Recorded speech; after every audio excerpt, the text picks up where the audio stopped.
We have never had more data, more information, more analytical tools. And yet most people, including most educated, financially literate people, have no real idea how the world actually works. Vaclav Smil calls this the comprehension deficit. It is not a deficit of intelligence. It is a deficit of contact with physical reality. And it begins with one variable that modern economics has underweighted for half a century: energy. Smil's most foundational claim is that energy is not one input among many. It is the master variable, the prerequisite for every other form of economic activity.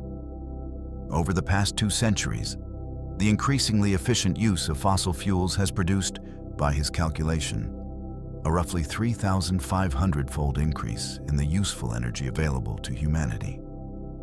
We are not a technological civilization that happens to use energy.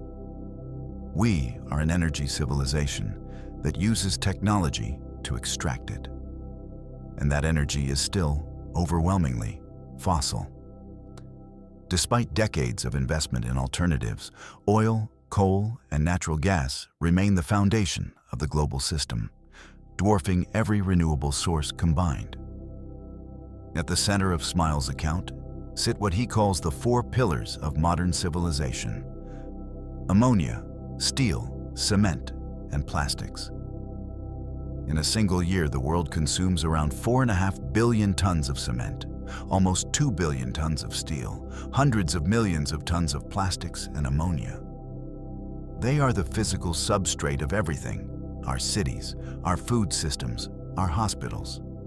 And every one of them depends on fossil fuels, not merely for energy, but as a feedstock. This is why an energy shock is never just an energy shock. When natural gas prices rise, they raise the cost of ammonia. Ammonia is the basis of synthetic fertilizer, and fertilizer feeds, directly or indirectly, roughly half of humanity. When Russia invaded Ukraine, European natural gas prices rose to nearly 10 times their pre-war level. The shock then propagated exactly along the chain Smil had mapped years earlier. Fertilizer prices spiked, and food prices followed. The inflation that came next caught most central banks so badly off guard that they called it transitory. In Smil's framework, it was entirely predictable. It was not, at its root, a monetary phenomenon. It was an energy price shock moving through a chain of physical dependencies that the models at the Federal Reserve and the European Central Bank barely represent. The clearest case study is Germany. Beginning in the early 2000s, Germany committed hundreds of billions of euros to wind and solar, one of the largest peacetime infrastructure programs in European history, and renewable capacity grew enormously. And yet, after 2 decades of effort, the share of fossil fuels in Germany's energy supply had barely moved. When the Russian gas stopped flowing, the country that led the green transition had to restart coal plants and extend the nuclear facilities it had promised to close.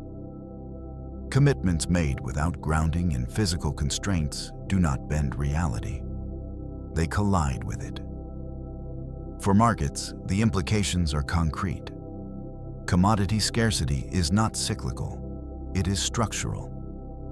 The energy transition requires more physical material per unit of output than the system it replaces. More steel, more copper, more concrete for every megawatt hour.